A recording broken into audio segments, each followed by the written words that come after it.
चंद्रनगर राज्य, जहाँ 3 भाई रहते थे। बड़े का नाम भीमा, मंझला का नाम लल्लन और सबसे छोटे भाई का नाम था भोला। पिताजी गुजर चुके हैं, तीनों भाई का विवाह भी हो गया। आज तीनों भाई पिता की संपत्ति का बंटवारा कर रहे हैं। आहा, देखो भाई, मैं सबसे बड़ा हूँ, इसलिए मैं बंटवारे का काम करूँगा। बोलो, तुम लोगों को मंजूर है? भैया, मैं तो मंझला हूँ, आप जो बोलोगे मुझे स्वीकार है। भैया, आप दोनों तो मेरे बड़े भैया हो, मैं तो सबसे छोटा हूँ। आप लोग जो फैसला करोगे मैं उसे स्वीकार कर लूंगा। पिता के जाने के बाद आप दोनों को मैं पिता स्वरूप मानता हूँ। तो फिर ठीक है, सबसे पहले हम खेतों का बंटवारा करते हैं। देखो भाई, हमारे पास 2 खेत हैं और एक मेड़ है। हम लोग 3 भाई हैं, इसलिए 2 खेत में से एक मैं और एक मंझला लल्लन का होगा और बचा मेड़ छोटा भाई यानी कि भोले का होगा। अरे वाह, बहुत अच्छा निर्णय है भैया, मुझे मंजूर है। कहो भोला, तुम तो चुप हो गए, क्या तुम्हें मंजूर नहीं? नहीं नहीं भैया, आप जो कहेंगे वह मुझे मंजूर है। अच्छा तो ठीक है, अब बारी आती है हमारे पिताजी द्वारा लगाए गए आम के पेड़ का। चलो अब आम पेड़ के पास चलते हैं। अब तीनों भाई आम पेड़ के पास आते हैं। आम के पेड़ में 2 डाली है, दोनों डालियों में आम के फल लदे हुए हैं। देखो भाई, ये है आम का पेड़। अब इसका बंटवारा भी कर लेते हैं। देखो, इसमें 2 डाली है और एक जड़ है। इन 2 डाली में से एक डाली मेरा होगा और एक लल्लन का होगा और जड़ भोला का होगा। बहुत अच्छा भैया, ये फैसला भी मुझे मंजूर है। आप लोग तो बड़े हो, मैं तो सबसे छोटा हूँ। मैं भला आप लोगों के बात को कैसे टाल सकता हूँ? मुझे भी मंजूर है भैया। अब तीनों भाई घर के पास आते हैं। अब घर का बंटवारा भी होना है। तो फिर ठीक है, अब बारी आती है इस घर की। इस घर में 4 कमरे हैं और एक छत है। 2 कमरा मेरा होगा और 2 कमरा लल्लन का, और जो खप्पर का छत बच जाएगा वो भोला का होगा। भीमा के इस फैसले से भोला बहुत दुखी हो जाता है, फिर भी बड़े भाई का फैसला मानकर वो कुछ नहीं कहता है। इस तरह घर का बंटवारा भी पूरा हो जाता है। अरे भैया, खेत, पेड़ और घर के बाद और एक जरूरी चीज तो आप भूल ही गए। अरे लल्लन, वो क्या जरूरी चीज है जो मैं भूल गया हूँ? क्या तुम मुझे याद दिला सकते हो? भैया, पिताजी ने हम तीनों भाइयों के लिए कुछ रुपए पैसे भी तो छोड़ गए हैं, आप उसे कैसे भूल सकते हो? अरे हाँ, याद आया, जरा रुको, मैं अभी लेकर आता हूँ। बड़ा भाई भीमा घर के अंदर से एक मटका लेकर आता है, जिसमें कई सिक्के भरे थे और उनमें से कुछ पुराने जमाने के सिक्के भी थे। देखो भाइयों, इसमें से 2 प्रकार के सिक्के हैं। एक जो अभी वर्तमान में चल रही हैं, वहीं दूसरा जो हमारे दादा के दादा के दादा जमाने के हैं, यानी कि बहुत पुराने जमाने के सिक्के हैं, जो कि कुछ अजीब धातुओं के साथ बनाया गया है। तो भैया, अब इन सिक्कों का कैसे बंटवारा करोगे आप? तो सुनो, अभी के जमाने में जितने भी सिक्के चल रहे हैं, उन सिक्कों को मैं और मंझला भाई लल्लन का होगा, और जो सिक्के बहुत पुराने हैं, जो कि पुराने धातुओं से बनाए गए हैं, वो भोला का होगा। इस तरह दोनों भाई रुपए पैसे को भी ले जाते हैं। देखो भोला, पुराने जमाने के सिक्के में सिर्फ 4 ही सिक्के बचे हुए हैं। तुम चाहे तो इन 4 सिक्कों को ले जा सकते हो। और बहुत ही पुराने जमाने के 4 सिक्के भोला को देते हैं। भैया, आप दोनों तो सारे रुपये पैसे ले लिए। अगर मेरे तकदीर में ये सिर्फ 4 रुपया ही लिखा है तो मैं उसे स्वीकार करता हूँ। भोला अपने हिस्से के 4 सिक्कों को लेकर घर के अंदर जा ही रहा था कि तभी बड़ा भाई रोककर कहता है, अरे भोला, तू पगला गया है क्या? तूने सुना नहीं? बंटवारा हो गया है। अब इस घर में हम रहेंगे। तुम्हारा हिस्सा तो छत में है, तुमको तो बंटवारा छत में दिया गया है। अब तुम उस खप्पर छत में जाकर रह सकते हो। इस घर के अंदर अब तुम नहीं रह सकते। अब ये घर हम दोनों का हुआ। भैया, आप ही कैसी बातें कर रहे हो? मैं कहाँ जाऊंगा? मेरा तो अभी अभी शादी हुआ है, मैं कहाँ रहूंगा भैया? अरे भोला भाई, ये तो तुम्हें पहले सोचना था ना, जब बंटवारा चल रहा था। अब पछताए क्या करें जब चिड़िया चुग गई खेत। दोनों भाई ने भोला और उसकी पत्नी को घर से धक्के मारकर बाहर कर दिया। वहीं दोनों पति पत्नी गांव के तालाब किनारे अपनी एक छोटी सी कुटिया बनाकर रहने लगे। हे भगवान, यह हमारे साथ क्या हो रहा है? अब ना घर का रहे ना घाट का, कैसे चलेगा जीवन? 2 वक्त की रोटी तो छोड़ो, एक रोटी भी नसीब में नहीं है। अब रोते जाओ, जी भर के रोते रहो। अकल तो तुम्हारी घास चढ़ने गई थी, मेरी मती मारी गई थी जो मैंने तुम्हारे साथ विवाह किया। मेरी तो किस्मत ही खराब है। बड़े भाई बोलकर तुमने कुछ ज्यादा ही इज्जत दे दी। देख लिया नतीजा, अब भुगतो। पद्मा, वह दोनों मेरे बड़े भाई थे। अब बताओ भला, मैं उनसे कैसे सवाल जवाब करता? अच्छा, तुम्हारे बड़े भाइयों ने तो अपने छोटे भाई के लिए कुछ नहीं सोचा? सब कुछ तो रख लिया। तुम्हारे हिस्से में क्या दिया है? खेत के नाम पर मेड़ दिया है और पेड़ के नाम पर जड़ दिया है, घर के नाम पर छत दिया है और पैसे के नाम पर ये आदम जमाने के 4 सिक्के दिए हैं।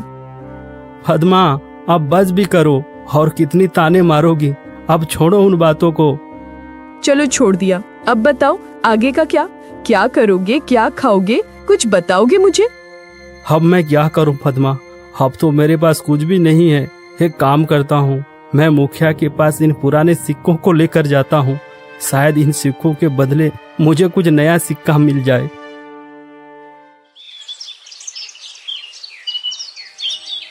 भोला बड़ी उम्मीदें के साथ उन 4 सिक्कों को लेकर मुखिया के पास जाता है।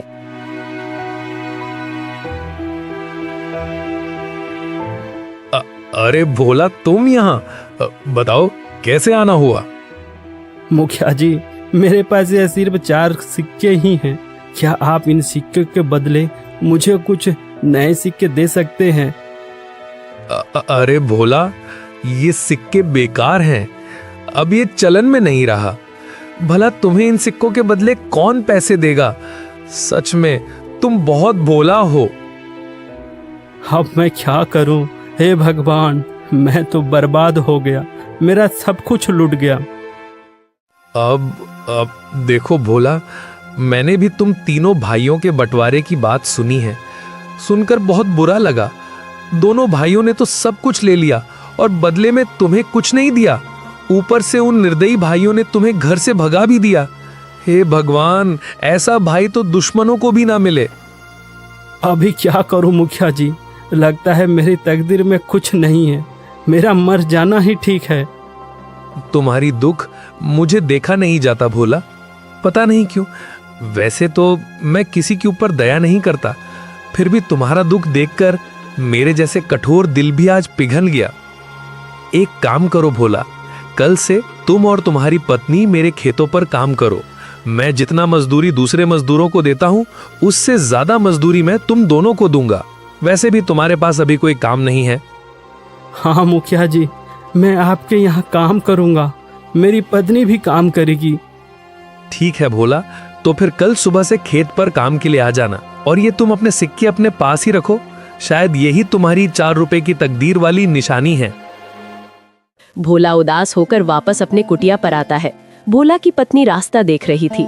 भोला अपनी पत्नी के पास आकर सारी बातें बताने लगता है। अब यही दिन देखना बाकी था, अब हमें दूसरे के खेतों में काम करना पड़ेगा। हाय रे मेरी किस्मत।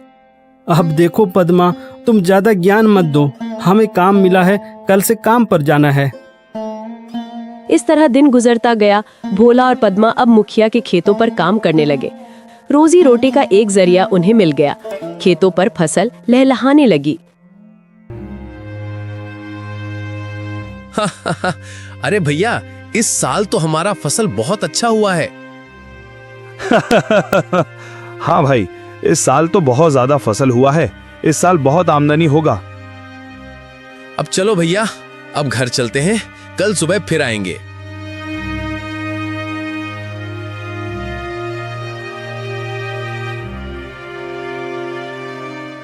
अरे पद्मा, देखो सुबह से दोपहर हो गया है, खाने का वक्त आ गया है, चलो कुछ खा लेते हैं।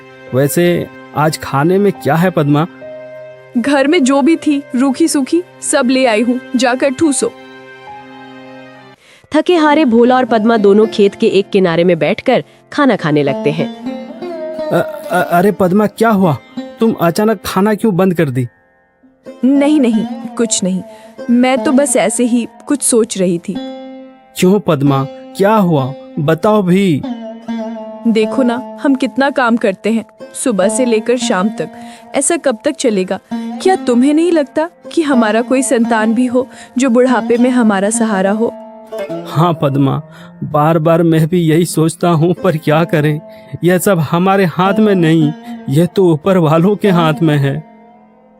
पता नहीं किस जन्म की सजा भुगत रही हूँ। भगवान ने तो हमसे मुंह मोड़ लिया है। बेघर होकर हम भटक रहे हैं। हमारे भाग्य में कुछ नहीं, न कोई संतान, न कोई जमीन जायदाद। हाँ पद्मा, अब तो भगवान पर भी भरोसा उठने लगा है। भोला और पद्मा दोनों बातें कर ही रहे थे कि तभी वहां अचानक एक चिड़िया आकर बैठ जाती है। अरे अरे, ये देखो तो, यह तो एक चिड़िया है, हमारे पास ही आकर बैठ गई। लगता है इसे भूख लगी है, हमें इसे कुछ खाने को देना चाहिए। हाँ पद्मा, तुम इसे कुछ खिला दो, शायद भूख के मारे यहाँ आ गया होगा। पद्मा ने उस चिड़िया को कुछ चावल देती है। चिड़िया कुछ देर पद्मा को देखती रहती है, फिर चिड़िया उस चावल को खाकर उड़ जाती है। अब चलो पद्मा, घर चलते हैं, शाम भी हो रहा है। भोला और पद्मा दोनों खेतों पर काम करने के बाद अपना कुटिया पर चले जाते हैं।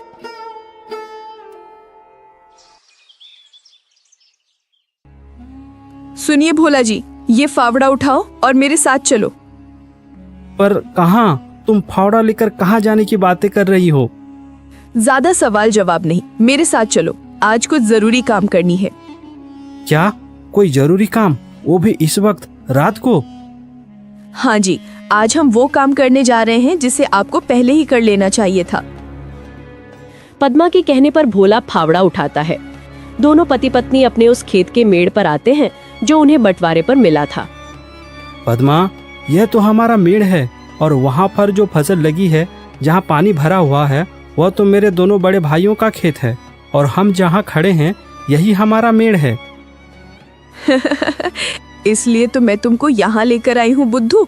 और सुनो, आप इस मेड़ को अभी के अभी तोड़ दो। ये क्या कह रही हो तुम? इससे तो मेरे दोनों भाइयों के पूरे फसल बर्बाद हो जाएगा। बिना मेड़ के भला खेती कैसे हो सकता है पद्मा? ये समस्या तुम्हारे भाइयों का है, तुम्हारा नहीं। हमारा मेड़ हमारी मर्जी, तोड़े या रखे।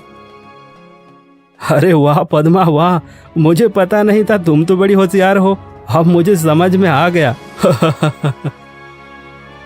इस तरह पद्मा और भोला ने खेत के सारे मेड़ को तोड़ दिया, जिससे खेतों से पानी बह गया और फसल बर्बाद हो गया।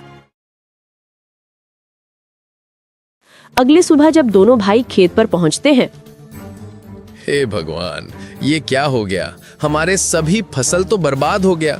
कितनी अच्छी फसल लगी थी, सोचा था इस साल सोने के गहने लूंगा, पर सपना ही रह गया। अरे भाई, हम दोनों तो बर्बाद हो गए रे। कितनी अच्छी फसल लगी थी, अब बिना पानी से सब सूख गया। भला अब फसल कैसे होगी? अरे भैया, वो देखो, खेत का मेड़ को किसी ने तोड़ दिया है। जब मेड़ ही नहीं है तो खेत में पानी कहाँ रहेगा और हम सिंचाई कैसे करेंगे? जरूर ये काम भोला का होगा, जरूर उसने होशियारी की होगी। भीमा और लल्लन दोनों रोते हुए घर को आते हैं।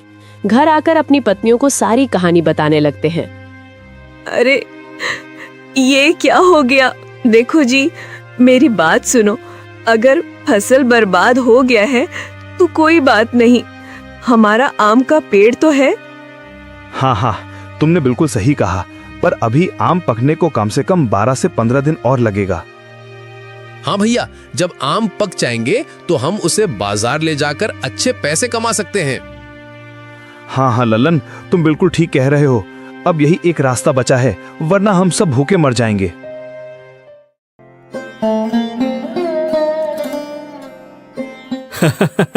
अरे पद्मा, तुम तो कमाल कर दिया, मेड़ तोड़ दिया। जैसी करनी वैसी भरनी, ये उन्हीं के कर्मों का फल है।